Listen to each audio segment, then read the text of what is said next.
उत्पत्ति अध्याय 2। यूं आकाश और पृथ्वी और उसकी सारी सेना का बनना समाप्त हो गया और परमेश्वर ने अपना काम जिसे वह करता था 7वें दिन समाप्त किया और उसने अपने किए हुए सारे काम से 7वें दिन विश्राम किया। और परमेश्वर ने 7वें दिन को आशीष दी और पवित्र ठहराए, क्योंकि उसमें उसने सृष्टि की रचना के अपने सारे काम से विश्राम लिया। आकाश और पृथ्वी की उत्पत्ति का वृत्तांत यह है कि जब वे उत्पन्न हुए, अर्थात जिस दिन यहोवा परमेश्वर ने पृथ्वी और आकाश को बनाया, तब मैदान का कोई पौधा भूमि पर ना था और ना मैदान का कोई छोटा पेड़ उगा था, क्योंकि यहोवा परमेश्वर ने पृथ्वी पर जल नहीं बरसाया था और भूमि पर खेती करने के लिए मनुष्य भी नहीं था। तो भी कोहरा पृथ्वी से उठता था, जिससे सारी भूमि सींची जाती थी।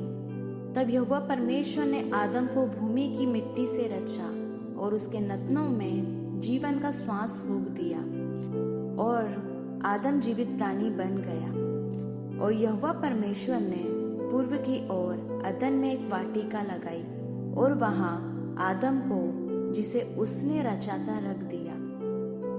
और यहोवा परमेश्वर ने भूमि से सब भांति के वृक्ष जो देखने में मनोहर और उसके फल खाने में अच्छे हैं उगाए, और वाटिका के बीच में जीवन के वृक्ष को और भले या बुरे के ज्ञान के वृक्ष को भी लगाया। उस वाटिका को सींचने के लिए एक महानदी अदन से निकली और वहां से आगे बहकर 4 धाराओं में बढ़ गई।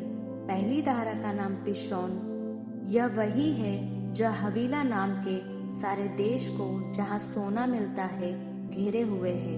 उस देश का सोना चोखा होता है, वहाँ मोती और सुलेमानी पत्थर भी मिलते हैं। दूसरी नदी का नाम गिहोन है, यह वही है जो ऊस के सारे देश को घेरे हुए है।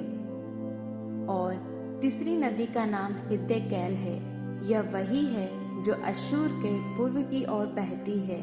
और चौथी नदी का नाम फरात है। तब यहोवा परमेश्वर ने आदम को लेकर अदन की वाटिका में रख दिया कि उसमें काम करे और उसकी रक्षा करे।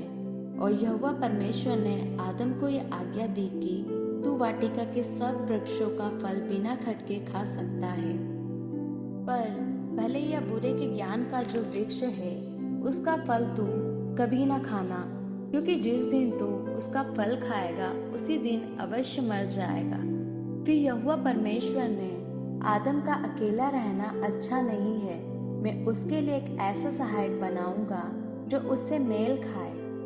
और यहोवा परमेश्वर भूमि में से सब जाति के बेनीले पशुओं और आकाश के सब भांति के पक्षियों को रचकर आदम के पास ले आया कि देखे कि वह उनका क्या क्या नाम रखता है। और जिस जिस जीवित प्राणी का जो जो नाम आदम ने रखा, वही उसका नाम हो गया।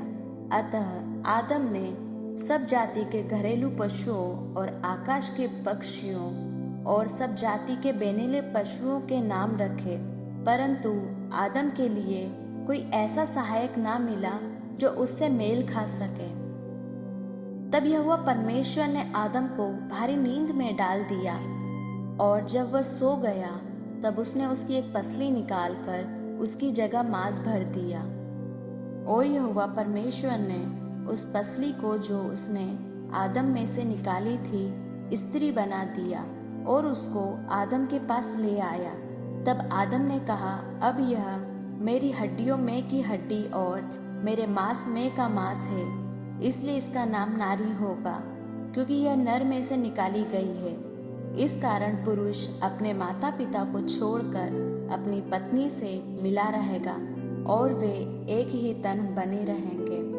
आदम और उसकी पत्नी दोनों नंगे थे, पर लजाते ना थे।